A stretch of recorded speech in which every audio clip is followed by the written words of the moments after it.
ഇപ്പോൾ ഞങ്ങൾ നിൽക്കുന്ന ഭാഗത്ത് വച്ചാണ് ഓസ്ട്രോ ഹംഗേറിയൻ രാജകുമാരനായിരുന്ന ഫ്രാൻസ് ഫെർഡിനാൻഡിനെയും അദ്ദേഹത്തിൻ്റെ ഭാര്യ സോഫിയയെയും ഗർവിലോ പ്രിൻസിപ്പ് എന്ന യുവാവ് 1914 വെടിവെച്ച് കൊന്നത്. ഒന്നാം ലോകമഹായുദ്ധത്തിന് വഴിവെച്ചത് ഈ കൊലപാതകമായിരുന്നു.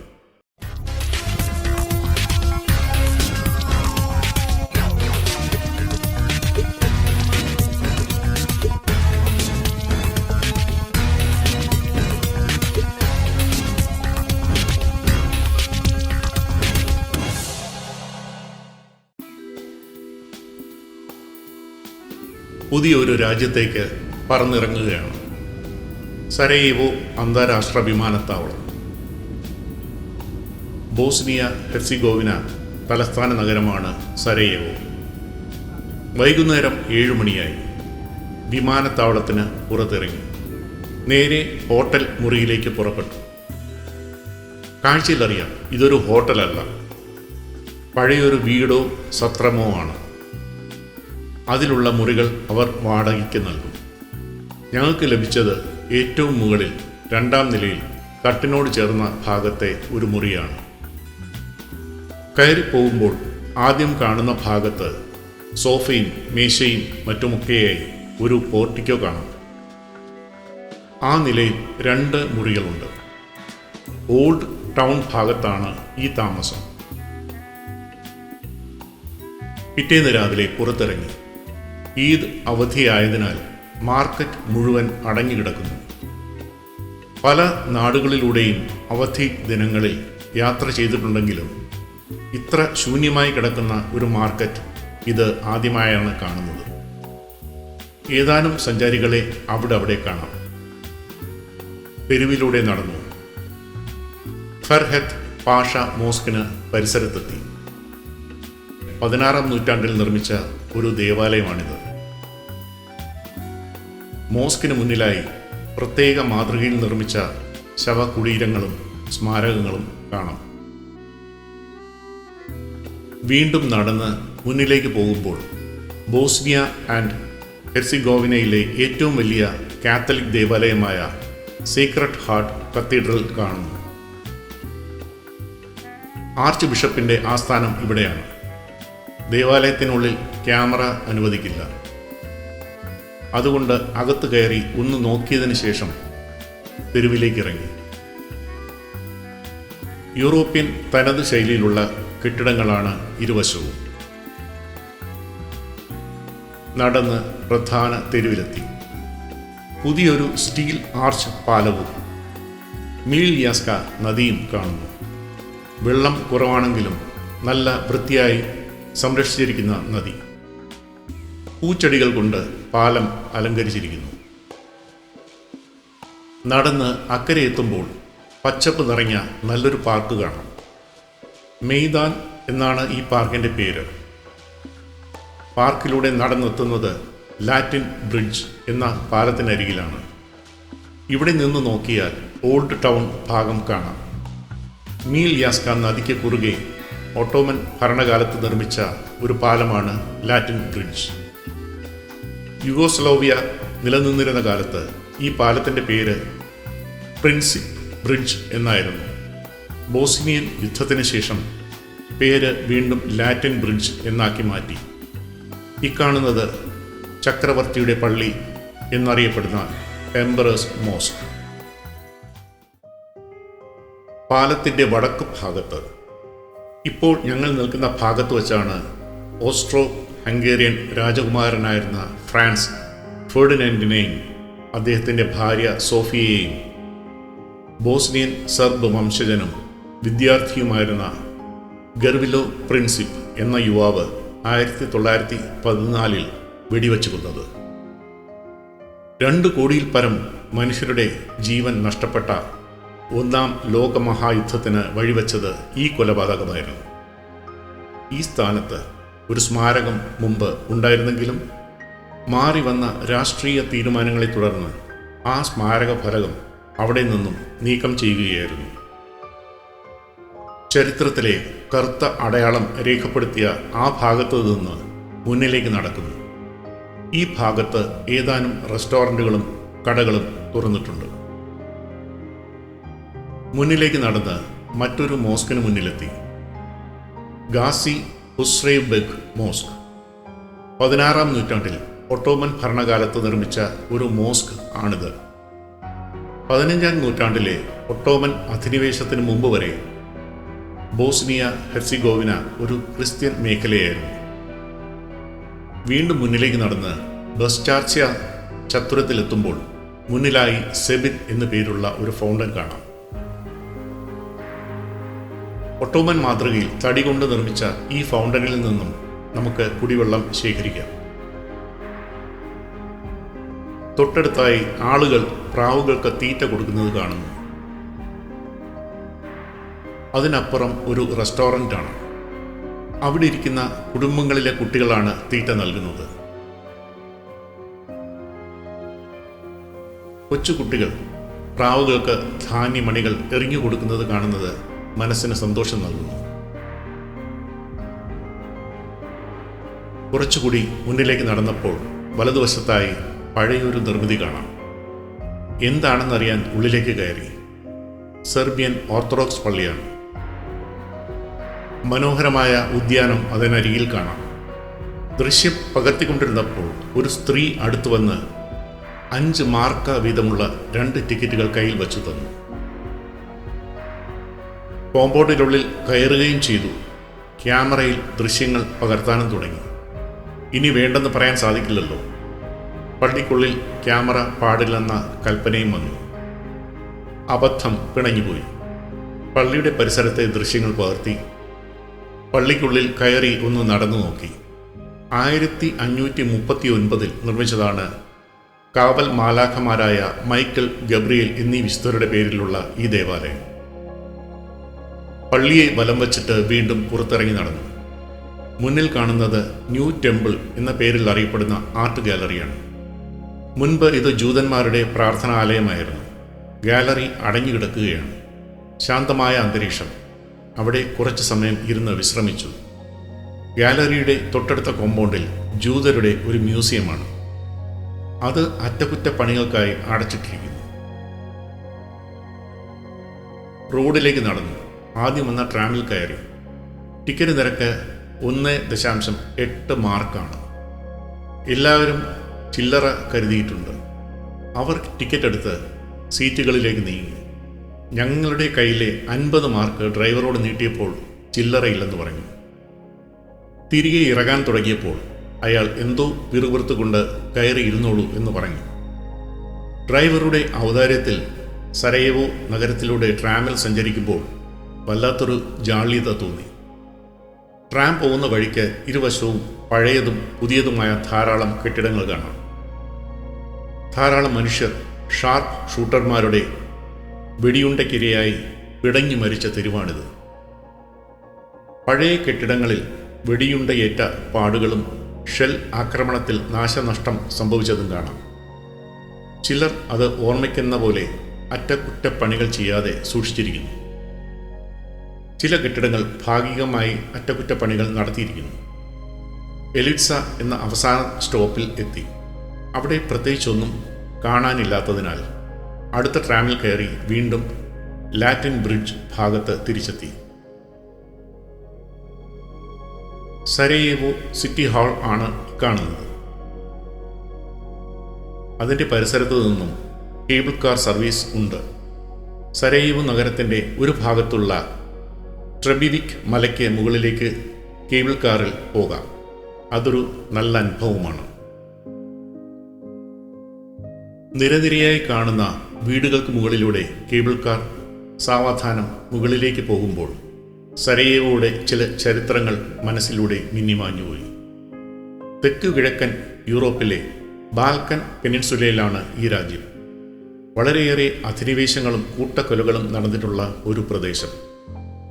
ചരിത്രത്തിലും സംസ്കാരത്തിലും വൈവിധ്യത്തിലും സമ്പന്നമായ ഒരു നഗരമാണിത്.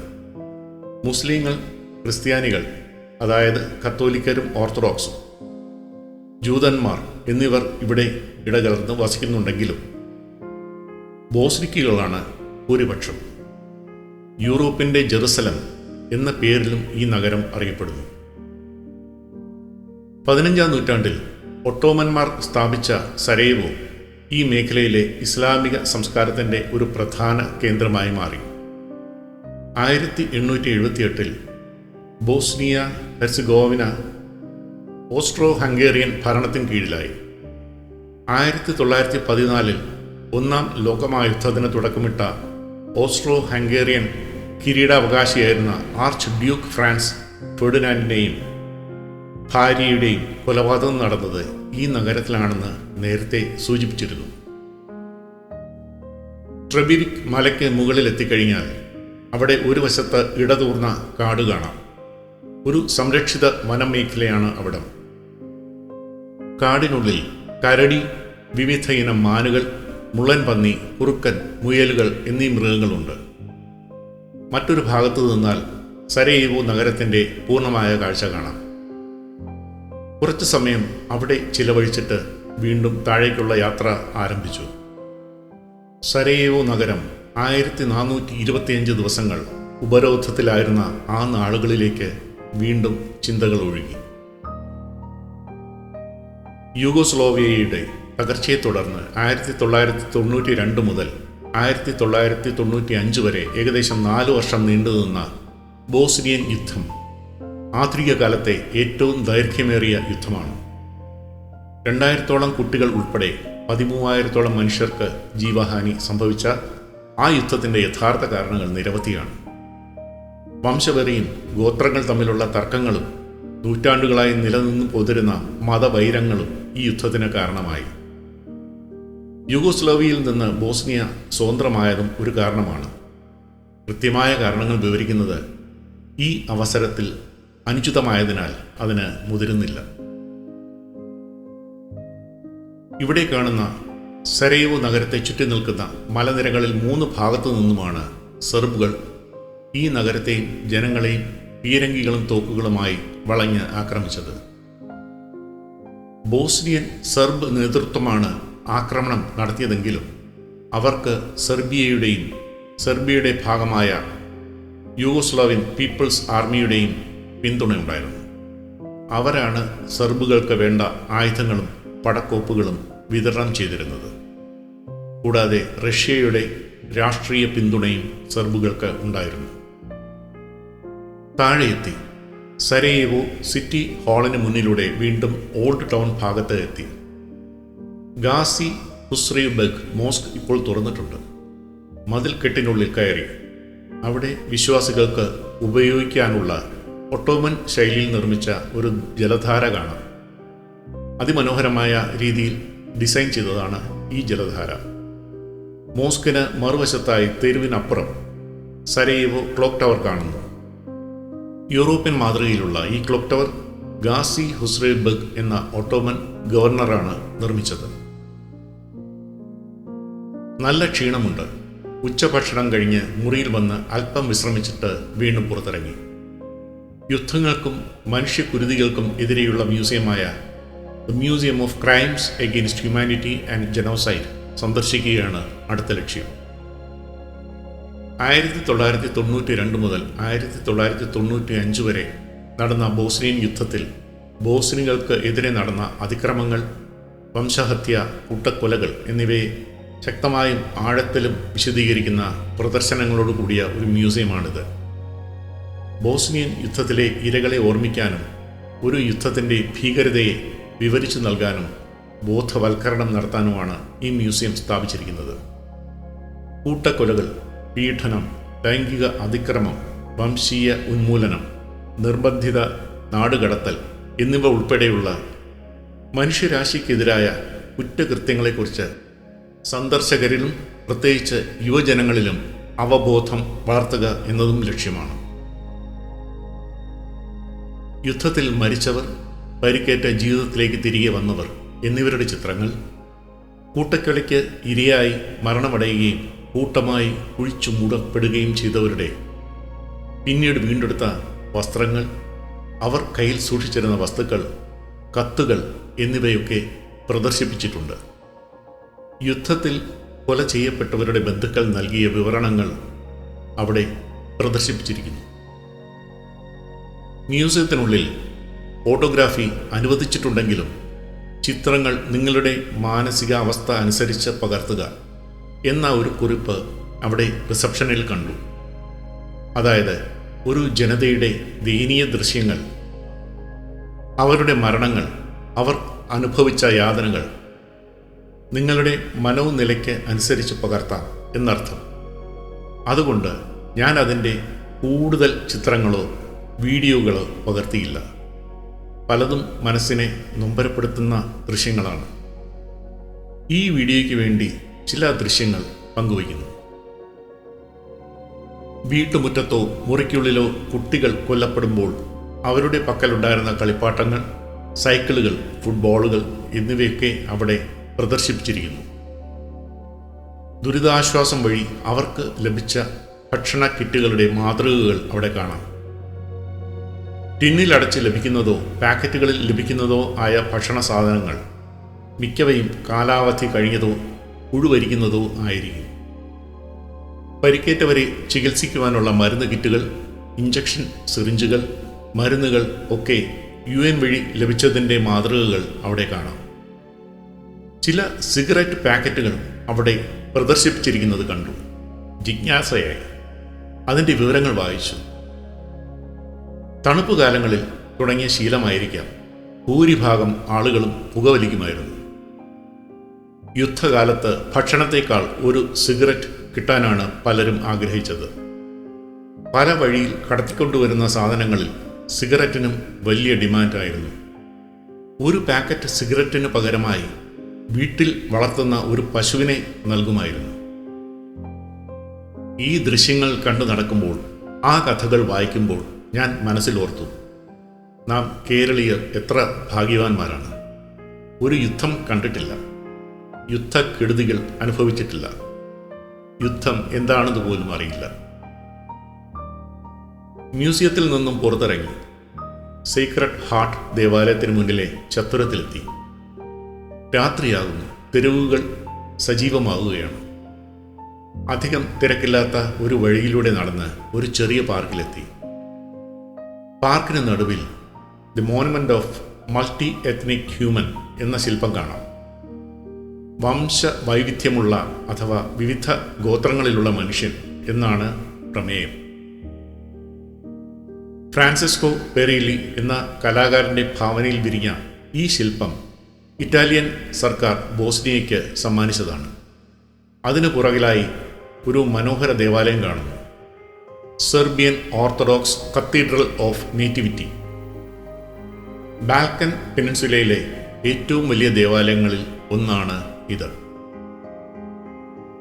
വീണ്ടും തെരുവിലേക്ക് ഇറങ്ങി. തിരക്ക് കൂടി വരുന്നുണ്ട്. രാത്രിയുടെ ആഴങ്ങളിലേക്ക് ഇറങ്ങും തോറും ജനങ്ങളുടെ ആവേശവും വർദ്ധിക്കുന്നു. തെരുവുകളിൽ സംഗീതം കൊടുക്കുന്നു. യൂറോപ്പിലെ പോലെ ഇവിടെയും രാത്രികളാണ് ആഘോഷം. തിരക്കുകളിൽ നിന്നൊഴിഞ്ഞ് മാർക്കറ്റിൻ്റെ തെരുവിലൂടെ ഹോട്ടലിലേക്ക് തിരികെ നടക്കുകയാണ്. ഏതാനും കടകൾ തുറന്നിട്ടുണ്ട്. നാളെ ദീർഘമായ ഒരു യാത്രയാണ്. നേരത്തെ ഉറങ്ങാൻ കിടക്കണം.